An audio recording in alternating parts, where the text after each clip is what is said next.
tollu sunu ndaw tu aduna ne si yoonu ndam daan doole xam ni dañu war a am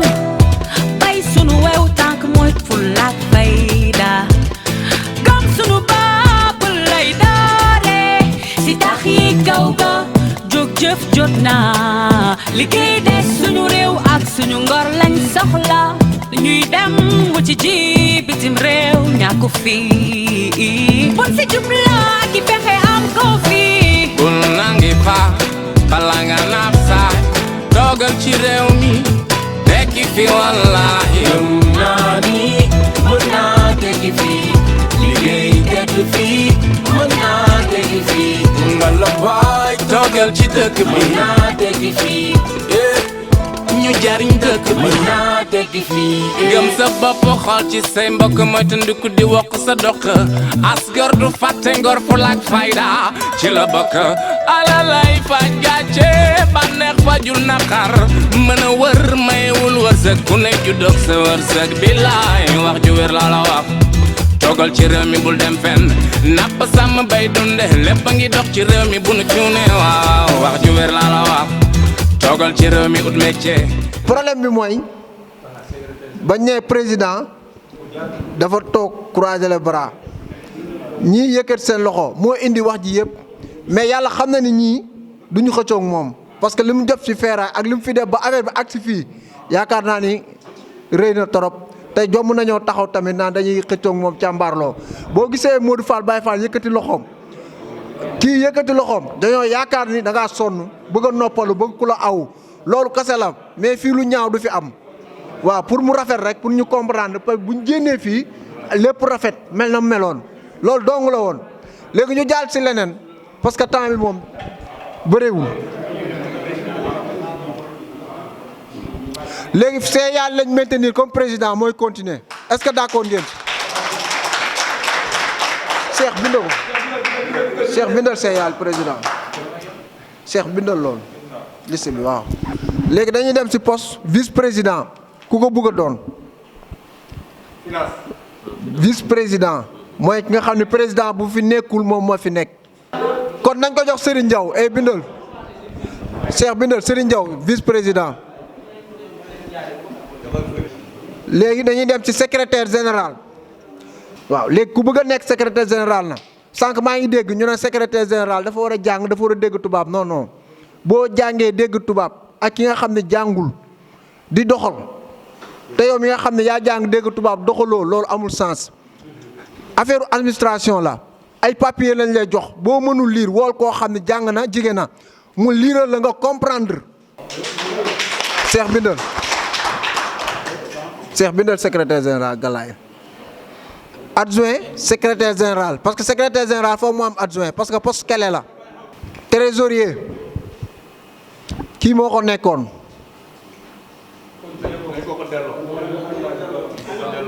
ah man de gis naa fi liggéey bu mucc ayib wax dëgg yàlla liggéey bi ma gis liggéey bu mucc ayib la liggéey moom ndax d'accord ngeen Lamine moo nekk adjoint parce que ñoom ñaar a ko yoroon boobu agsi fii waaw kontaan naa ci trop liggéey bi moom wax dëgg yàlla leer na set na amul benn sikki sàkka parce que li booy bi projeté fii jénne ko pendant 2 ans amul dara loo xam ne tey mën nañ ko sikki sàkka kon ñoom def nañ liggéey bu garaaw waaw loolu lañ jotoon a tënk ak chargé des affaires extérieures kooku pour l'instant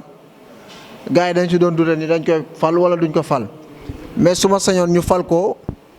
Modou Fall Baye Fall mii chargé de l'extérieur waaw moom war na koo mën a gérer waaw ak chargé da nga koy booleel ñaari fonction chargé de la communication et chargé de l'extérieur waaw bu communication amee moom mën na communiquer mën nay dem tamit di waxtaan ak kii nga jox ko poste boobu waaw kilifa yi.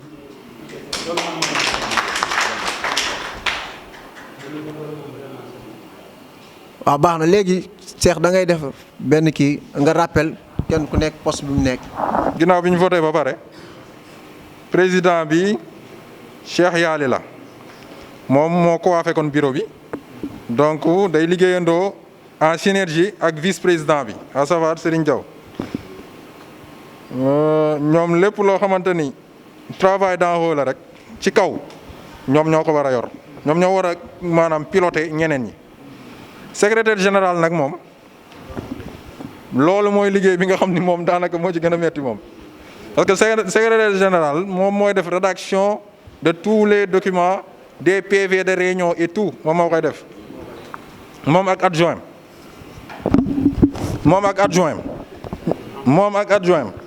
léegi ñoom ñooy defandoo lépp ñoom ñooy defandoo loolu noonu liggéey boobu noonu ñoom ñooy def rédaction des PV ñoom ñooy nekk ci wàllum document boo xamante ni dañ koy jéem a lijjanti par rapport à l'administration c'est à eux xam nga d'aller là-bas pour le chercher donc ñooñu ñoom ñooy ñi nga xam ne ñoom ñooy liggéey loolu. léegi trésorier nag moom moo yor lépp li nga xam ne moom mooy wàllum xaalis bi ci loxoom lay jaar moom après moom moo war dina rendre compte ki nga xam ne moom mooy adjoint surtout que amul commissaire au compte donc daa war a rendre compte ki nga xam ne moom mooy adjoint du ñu paree ñu leeral lépp dans les moindres détails mensuels ci panel bi. commission chargée de l'organisation lépp loo xamante ne wàllum organisation la maanaam coordination maanaam lijjanti yenn événements yi di coordonner siège yeeg lekk geeg tout seen loxo lay jaar bu boobaa ñoom ñoo yor organisation bi à savoir Djili Thiam Mor Ndiaye Pape Diack et Modou Tall. Chargé des affaires extérieures et communication chargé des affaires extérieures c'est tout ce qui lie le monde extérieur à savoir maanaam yeneen organisation yi ak yeneen entités yi maanaam ki ñu fay yónni en cas de réunion et tout moom day am benn maanaam étiquette de représentation kooku moom mooy dem moom mooy teewal mbooloo mi yëpp foofu du ñu amee réunion DCI am réunion feneen ak feneen war a am lu ñu yóbbu ci fabrique métal audience tout moom moo ko yor. moo yor tamit wàllum communication lépp li nga xam ne moom mooy communication moom ñëpp xam nañ ko waaw lépp yow yaay porte parole presque yow yaay wax bu ñu amee réunion et tout yow yaay taxaw dans le devant de la scène pour parler avec les médias. donc mën naa ni loolu noonu moom lañ tënk nii actuellement président bi Cheikh Yaali vice président Serigne Diaw secrétaire général Galaye Thiam adjoint Demba Sali Seck trésorier Alioune Thiam adjoint Lamine Diack commission chargée de l'organisation Djili Thiam Mor Ndiaye Pape Diack Modou Tall chargé des affaires extérieures et communication Moustapha Diop Baye Fall loolu la ñu saytu ñu joxe kàddu gi modérateur bi mu yeggal incha allah. léegi bu ñu jógee ci loolu damay jox président mu def benn petit discours rek bu ndaw même ku ci am looy sànni nga sànni ci waat ñu xool ñi yeewee gars yi waaw mooy divers yi. waaw di dellu si waat di leen nuyu di leen jaajëfal ci falin bi. léegi këyit yi ñu doon toppatoo li nga xam ne moo nu boole ci fédération bi tan doon ko lijjanti mooy këyit bi nga xam ne mooy GIE bi du këyitu groupement bi léegi am nañ këyitu groupement boo xam ne léegi moo nu dugal ci fédération ndax fédération bi dafa représenté comme GIE la moom coopérative bi kii bi waaw nu mu tuddati fédération bi du loo xam ne mën na jël coopérative parce que moom GIE bi GIE rek la moom it mooy bu mag bi nu tax ñun ñëpp ñu daje fa ferrailleurs yi donc beneen këyit bi mooy këyitu coopérative bi li tax moom it aussi mënuñu ko teg fenn dafa am njëriñ ndax dafa bëri ay correspondant yoo xam ne bëgg nañoo liggéey ak ñun mais di ñàkk am ñu may waxtaanal te bëgguma jël benn décision te ñëpp man démocratie laa bëgg mbir miy doxee comme yàlla def na nag ñu def beneen bureau ngalla dimbali leen ma chaque 2 mois wala 1 mois bu jot am nañ benn siège ñu def fa ay chaise buñ fa dajee benn dimanche ñu toog fa ba añee fa sax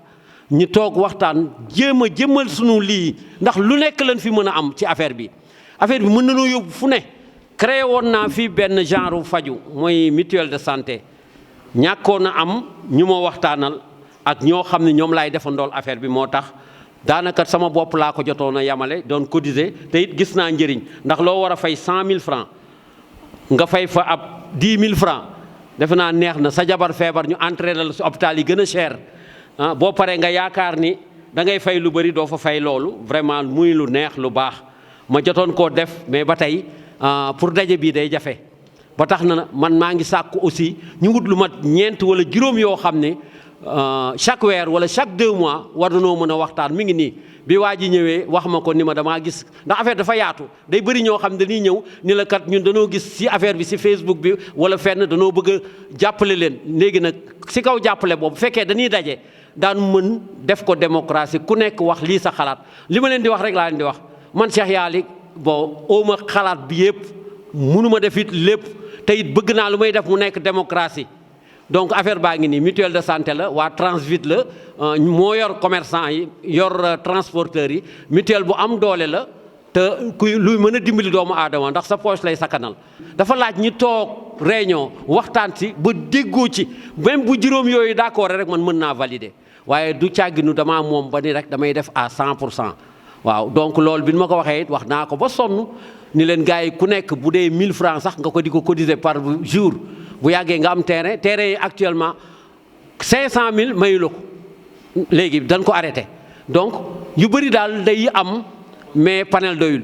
waaw ma bëgg nag képp koo xam ni da ngaa bëgg a jël kàddu bëgg a am loo wax loo xam ne lu koy ñoŋal la ñu jox la micro bi parce que c'est démocratie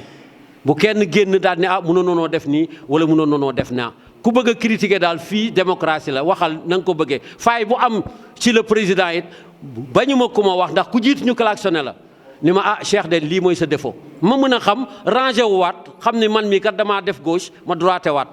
donc di leen jaajëfal yéen ñëpp. ñu ngi lay féliciter encore di la encourager waaw dañ fi am benn invité boobu ba tey ndeysaan mi ngi toog muy Tabaski waaw te invité boo ko amee indi ko ci genre réunion yu mel nii il faut nga jox ko parole mu sànni ci xalaatam. waaw asalaamaaleykum salaamaaleykum maa ngi leen di nuyuwaat bu baax bi ngeen di waxtaan léegi bi ma gis xëccoo yi xaw a bëri dem naa ba xaw a bëgg a jóg ndaxte bi ma ñëwee présentation bi nga xam ne def ngeen ko dafa rafet te yaakaar naa ne man kuréel yu bëri dama fay dem damay waxtaan ak ñoom mais présentation bi ma gis fii gisuma ko fenn te bu ngeen amee loo xam ne lu am solo la des fois da ngeen di werante di def mais li ngeen def fii kuréel yu bëri parce que ministère la ñu fa la ñuy dajaloo ñun ñëpp di toog waxtaan mais dëgg neex yàlla man kuréel laa jiite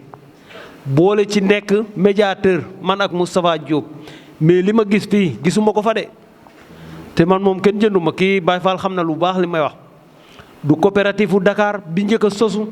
du feneen du GIE man sama GIE janvier bi laa am at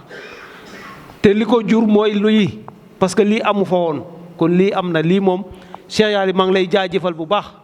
ma bëgg li ngeen ko fal nii ngeen ko tàccu la bu baax a baax Cheikh Yaly parce que liggéey bi rafet na neex na mais nag am na loo xam ne peut-être mun naa koo jooy ci ñun ñi nga xam ne ñooy président yi ndax ñun président yi dafa am loo xam ne dafa métti ci ñun ndax boo nekkee président booy dem yaay paasal sa bopp yaay defal sa bopp lépp ñi lay soxla dafay bëri surtout yéen kuréel yi ku ci ne da ngay bëgg a gis Cheikh Yaly problème bu am da ngay bëgg Cheikh Yaly ñëw ci yow te Cheikh Yaly bu ko munul amul oto mel ni man amul leneen ay charge am ak leneen nekk ci moom dafa métti de te saay bu bonus ñëwee bu ko lekkee coow li dina lii boo ko joxee participation Cheikh Yaly bu ko indiwul da ngeen ko xas te niñ ko koy waxee noonu lañ ma koy waxee bu ñu dajee ministère Cheikh Yaly day wax bay dóor ci table bi lu ma fekkee des fois da ngay mer boo duggee ci panel bi da ngay dégg ñuy wax Cheikh Yaly loo xam ne sa xol gi day fees te ñun président yëpp loolu la ñuy daj moo tax daal maa ngi leen di ñaan yéen ñëpp fu ngeen mën di ne ngeen fexe di jàppale président yi dimbale leen parce que bu ngeen leen jàppalewul dafa métti de mais voix bi ngeen jëloon nag dem naa ba gis ñëwaat ngeen ci teg foofu nga xam ne foofu ngeen nekkoon baax na trop commissaire au compte bi tam maa ngi lay jaajëfal bu baax commissaire au compte am na kii wax na ko parce que non waaguma trésorier de commissaire au compte xam nga dañ koy fàtte ci kuréel te mu am solo parce que moom mooy tënk gis nga looy def te tënkuloo du sotti trésorier bi lu mu mun di jub lu mu mun di normal te amuleen ku ko xam ne day tënk day indi problème moo tax il faut ngeen fexe dégguma ngeen fal ko mais il faut boobu bëgg naa ngeen def ci attention bu baax parce que boobu bu ngeen ko defee baax na trésorier bi nag di lay jaajëfal bu baax parce que liggéey bi rafet na ndax boo yoree xaalis moom man bañ ma njëkkee fal trésorier bi ñu fay gars yi dama ne Njaay am nga problème saa boo jëndee oto sax ni ñu suñ xaalis bi ngay lekk saa boo amee jalu feraay gars yi classe ñoom gi laay ne saa waay suñ xaalis bi lay lekk te fekk da ngay génnee des fois nit am problème sax ñëw ci yow nga yëkkati sa xaalisu boobu jox ko parce que dama see jaar xam li si ne kon loolu dafa métti di lay jaajëfal di leen di jaajëfal yéen ñëpp kontaan naa ci yéen daal xanaa di leen di jaajëfal ne leen fi ngeen teg seen tànk daal baax na dee leen di waxtaan nag Cheikh Yaali mi nga xam ne moo falu itam bu leen ko may dara mais des fois ngeen jégal ko nag parce que day métti ci moom de Cheikh jërëjëf yooyu itam jërëjëf kontaan naa bu baax jërëjëf Moustapha Diop ak ñi ngi ma invité yëpp merci kontaan naa sama xol sedd na. merci notre invité Tabaski kàddu yi am na solo. invité suñu président groupement la vraiment ñuy ànd bu rafet mu nekk Thiès vraiment moom it. waaw donc invité la kon bàyyi ñu jox ko kàddu mu rafetlu. ma nuyuwaat rek comme ni ma tàmbalee woon sànq li ñu tàmbalee woon ci suñu nuyoo ñaan yàlla ni ñu tàmbalee affaire bi mu continuer noonu alhamdulilah dafa mel ni ba léegi mi ngi ci am ak dal ba ñëw ci mujj bi yàlla na yàlla def loolu continuer di féliciter Cheikh Yaali moom ak bureau bi yëpp ñi nga xam ne ñoom la àndalaat ci liggéey bi ñoom la àndaloon ci liggéey bi daanaka li ci changé sax bariwul ndax yaakaar naa âge bu njëkk ba maa ngi fa woon li fi soppeeku bariwul lim ci liggéey depuis boobu ba léegi tamit gis nañ ko muy lu am solo yàlla na yàlla kattanal ko ba mu àggale ak ñi mu àndal nii fu raw sax seen njort ñoo ngi kontaan trop di rafetlu lii daanaka ñun wax ji sax suñu wax mënoon na cee ñàkkaat wax yéen nañ ba pare waaye comme lu baax du doy loolu moo tax rek ñi jëm wonewaat suñu mbégte ak kontaan ak am yéene ñaan yàlla suñu borom teg loxo ci liggéey bi ba fi ngeen ko bëgg a yóbbu rek ngeen yóbbu ko fu kaw seen jot barke borom Tuubaa. waaw ñu jox Serigne Ndiaw vice président moom it mu def benn petit discours am rek. macha allah kontaan nañu lool ci taxawaay beeg li ñu fi fal vraiment ñi ngi ñaan jàmm di ko ñaanal ñëpp lu rafet itam jar naa def jar naa sonn parce que Cheikh wax dëgg yàlla bon ñi fi daje ñëpp tey seedeel nañ ni la yaa ngi sonn ci li nga nekk. bon mën naa am nag comme li nga wax rek ku jiitu ñu sànni la xeer mais nag gaa yëpp gëm nañ la de fii gaa yëpp yow la ñu gëm parce que gis nañ sa facilité ak sa taxawaay ak li la affaire bi jaral loolu nag vraiment lu am solo la bon Aline Thiam itam ak Lamine Diack gis nañu ñoom itam seen taxawaay ci liñ leen dénk Aliou xaarul pour ñuy dem banque di génne xaalis bi day génne xaalisam joxe ko pour mu gaaw bon loolu nag ñun xam nañ ci dara bon loolu itam yu rafet la keneen ku ci des itam vraiment li ngay doxal gis nañ ko Mboro Bale gis nañu gore bi mu def ku gore la parce que ñu jox la poste nga xam ni nga ko war a gérer mënoo koo gérer nga nangu ko bàyyi bon vraiment ah loolu itam yëfi gor la quoi kon itam vraiment kontaan nañ ñi ngi leen di sant yéen ñëpp ñi ngi ñaanal daal feeraay bi fi ñu ko bëgg a yóbbu suñu borom yàlla jàppandal ñu ba ñu yóbbu ko fa aussi ku nekk di nga jot sa wërsëg suñu borom bala moo bind benn doomu aadama wërsëgam lay bind ba pare ku nekk daal loo am na ñu xam ni suñu borom moo la ko jox kon bon daal yàlla na suñu borom yàlla jàppandal ñu teewee ko ay déwéni déwén te mu gën a rafet ku ci nekk itam poste biñ la jox comme niñ ko waxee ñu xamee ko noonu du poste bi dañ la koy jox rek pour yow poste bi jox nañ la ko déedéet am na lu ca war na nga fas yéene matal la ca war parce que secrétaire général bi ñu jox Galaye Male ana keñ ko joxoon du dara lu mu def xaaruñu ko sax tey bu liggéeyoon li mu war a liggéey kon kenn du ko jëlee ci loxoom dañ koy xaar ndax nit day am gàllankoor mais ñàkk a liggéey leneen li ci des muy sama jarbaat Gassama liggéeyam rafet na trop parce que lii de man maa ngi koy door a gis tey yaakaaruma woon ni sax lii am na bon loolu nag su ko neexoon du ko ci fekk parce que fayuñu ko li mu tudd fii nii dañ ko koy jox loolu du fay te temps am lay bàyyi bon nag vraiment ku def lu baax rek ñu wax la jërëjëf buñ la mënta fay ñu wax la jërëjëf fay nag defuñu ko fi kenn parce que ku ci nekk li ngay amaku su néew mënu laa jariñ dara xanaa rafetal la rek kon bon ñun ñëpp dañu ànd rek di ay bokk métier di rafetal kon bon yàlla na suñu borom yàlla gën ñu taxawu gën ñu jàppale Galaye gis ngeen mbiram depuis lu yëngu lu mu ndaw mu génne ko déplacé wu sonn secrétaire général bi ñu ko jox mat na ko parce que ñi mën a coono yi te jaral na ko yooyu nag vraiment yu am solo la yu jara wax la leneen li ma ci dolli tim mooy xaalis itim Cheikh Yali président fu mu mën a génne na nga ko génne gaa yi waxul te soxla ko bari na de gaa yi noppi te soxla xaalis bari na man nag ñeme naa wax parce que man kenn jëkkuma ci xaalis dégg nga mais ñi ko soxla te nanguwu ñoo wax noppi bari nañu bari na ñoo xam ne tey boo leen dóoroon 5 millions léegi bu subaa sa kër dañuy reere di la sant ak gërëm bala ñoo sant yàlla sax yow la ñuy sant kon bon xaalis bu mënee génn na génn macha allah jërëjëf ngeen jégal ma. asalaamualeykum wa rahmatullah ñi ngi sant kii ku ñëwoon ci réunion bi di remercier ñëpp di sant ñëpp di ñaanal ñëpp jël nuyoo bi nag teg ko ci loxol jëwriñ Cheikh Yali di rafetlu yorin bu mu yoroon bureau bi bañ ñëw tey sax bañ xaw a def ay lu ñu warut di yëkkati suñu loxo di dëgaan pos te soo gisee ñu def loolu moom lim gën a tax mais biir nañu ne niñ ànde ak moom du bëgg dara ñu fay xool leneen waaye moom moo toog ba ne day génn bëggatul biñ nee nañ yëkkati kenn yëkkatiwul moo tax ñu yëkkati suñu loxo soo remarqué biñ nekkee ci coopérative ba tey poste buñ ñu mos a fal moom ñaari poste yu mujj yee ànd mais mosuñu koo demandé loolu ñu ngi ciy jégalu bu baax di leen remercier. Cheikh Yali maa ngi lay féliciter d'après biñ la élire ba pare di la ñaan yan biñ la yan suñu borom oyofal ko def ci xéewal def ci ak wér kenn bañ la see yërëm kenn bañ la see xeeb ci barkeb sëriñ bi. D'après Cheikh Gassama li Moustapha Diop Baye Fall wax moi je suis parfaitement d'accord ndax Modou Gueye mii xam na ne au niveau du regroupement boo fa demee ñoom ñaari nit lañ jël kenn ku nekk 120 000 lañ la fay kon ñoom ñoo ngi fay seen comptable yi 240 000 par mois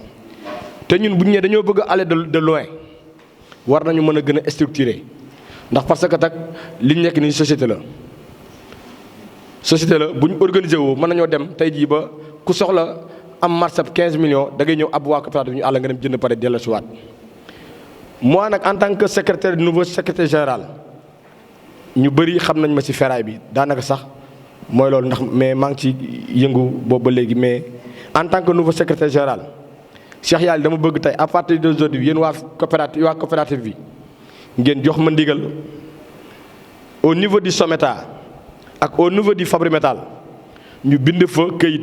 yóbbu ko SOMETA kon niñ ko yóbboo Fabrimétal nga xam ne ku chargé sa camion dootoo wax ne man Fabrimétal lay jaay da nga yóbbu SOMETA wala Fabrimétal sax fin du mois ku ñaari usines yëpp ñu dem fa jël suñu bonus bu fekkee jox nañ ma ci ndigal man dinaa ko bind dem yóbbu ko. am na tamit beneen programme bu nga bëgg ñu déroulé ko mooy comme ça tey bu ñu nekkee ci groupe bi tey am ku doomam noppalu wala ku mbokkam noppalu ñu naan nañ joxe 20 000 nañ joxe 2 000 di cotiser dama koy ñaan waa kuréel gi bu fekkee loolu mën naa nekk saa suñ jugee te usine ba jëli bonus yi ñu jël 20 000 francs jox ko président commission sociale nga xam ne ku fi amati bisu naqar dootuñu fi nekk di cotiser président social dañ naan ko jëlal 30 000 wala jëlal 40 000 nga jaalal ko diw ne ko waa coopérative wala waa groupement bi ñoo la jàppale lii. loolu bëgg naa bala ñu fi jugee ñu organiser jëm ci loolu parce que tamit mu neex mu naqari Cheikh Yali da ngaa liggéey ci ferraille loo xam ne ñëpp gis nañ résultat ndax bu ñu nee groupement yu bëri ak ndaje yu bëri Thiès gi la xewee te boo ko organisé wu te bokk ci ñu ko organisé kon war nañu mën a gën a organisé wu waat ku am sa camion di nga ko mën a dugal SOMETA wala nga yóbbu ko Fabrimétal comme ni ko yeneen structure yëpp defee nga xam ne bu fin du mois jotee Cheikh Yali bu demee jëm Fabrimétal day jaar Fabrimétal jaar SOMETA jël bonus yi ñëw indi ndax tamit àdduna ku nekk am na fu lu gën a jubbu boo gisee ñu bëri dañuy préférer di cotiser ndax mënuñoo jaayee bërëb sàngam loolu daal bëgg naa ñu gën ci liggéey. auzu billaahi mina seytaani rajim bismillaahi rahmaani rahim alhamdulillahi rabbil alamin man Moustapha Diop Baye Fall laa tudd bokk ci coopérative bu Thiès nekk ci médiateur. tey nag suñu daje bi fii ci Thiès dañ fi am benn entité bu ñuy wax coopérative bu Thiès di liggéey bu am solo ci secteuru ferraille mbooloo mu bëri nag tënku ci am poids yu bëri ñuy dugal ci usine bi président bi tudd Serigne Cheikh Yali ànd ceeg njaboot gi di ci liggéey bu am solo ñu ne woon nag comme ça fait 2 ans ñi ngi ciy liggéey tey nag ñu daje woon fi pour waxtaan ci bis bi defaraat bureau bi defaraat liggéey bi gën a booloo gën a mànkoo gën a jàppalantewaat ci liggéey bi pour nu ñuy def ba mu jëm kanam. waxtaan bi liñ ci jot a tënk mooy bari na suñ ko defee du xaj ci point de presse bi wante bëgg nañu renouveler bureau bi su fekkee ne njaboot gi yëpp d'accord nañ ko renouvellement bi nag defuñu ko ndax dañoo am lu ñu mitti defuñu ko ndax dañoo am faay mais dañ koy def moom comme mbooloo lañ àndal di liggéey ak luñ ñu jiital ak luñ jiital ay kilifa mbooloo moo laaj buñ la jiitalee ba mu yàgg nga woo leen ni leen kaay leen xool ni may doxe ak ni ngeen bëgg ma doxe bu fekkee ne ñoom baax na ñu continuer buñ gisee ne bëgg nañ ñu sensé waat bureau bi ñu sensé bureau bi lu leen ci naqari ñu defal leen ko nañ ko bëggee parce que tey buñ demee ba dese yi wala ñuy dem ministère wala fuñ mën di dem tey di fa am kaddu di wax grâce à coopérative bu Thiès loolu nag bokkoon na tey ñu daje woon fi doon ci waxtaan di def ay renouvellement carte de membre renouvellement wu bureau ak xool kéeku tënku ci région de Thiès Mbour Mboro Tivaouane bàyyiwuñ fenn région bi la ñu wax waxuñu biir Thiès képp ku ci tënku rek ñi ngi ñaan yàlla di la lancer appel nga gën a suudewu ci coopérative bi parce que Thiès yëpp dañ ko bëgg a boole mu nekk benn bopp ñuy xàccandoo di dóorandoo waaw secteur bi moom xam naa ne booy xool sax jafe-jafe yi moo ëpp tawféex ji wante nit ak lu mu miin ak li nga xas ba xam mënatoo ko bàyyi mais ferrailleurs yi sonn nañ trop ci ay financement manqué nañ ko lu bëree bari manqué na ci secteur bi ak taxawu ñi ngi lancé appel nag monsieur le président mi fi yàlla teg muy Macky Sall mu gën a gestuwaat njabootu ferrailleurs yi waxuñu Thiès de mais secteuru ferraille na ci gën a bàyyiwaat xel parce que 70 000 personnes ñi ngi ci te 70 000 personnes yi boo xoolee ku ca ne la topp sa ginnaaw ciy nit kon da nga naan ay millions de personnes ñi ngi ci secteuru ferraille te ñaari fabrique ñiy séqal fabrique bu ci nekk yaa ngi tourné 33 milliards par année te ferrailleurs yi bañ juddoo ba tey amaguñ milliardaire. waaw ministre bi ñu booleel mu boole ñu ak adjoint di Samuel wax dëgg mi ngi def kéemtalaay kàttanam ba actuellement am na lu ñu jot a créé muy fédération ferrailleur nationale du Sénégal Assane Bisi si nekk président ba suñ président coopérative bi nekk signateur man ma nekk fa médiateur nekk fa commissaire aux comptes. yitte biñ gën a bëgg état defal ñu ko mooy financement parce que buñ ñu financé ñun la ca des yëpp mën nañ ko defal suñu bopp. DRD ak seegul ci coopérative bu Thiès tàllal ñu loxo pour financement parce que ñun coopérative bu Thiès daal kii ku ñu bëgg a financer boo ñu indilee ba 5 milliards ñu jël ko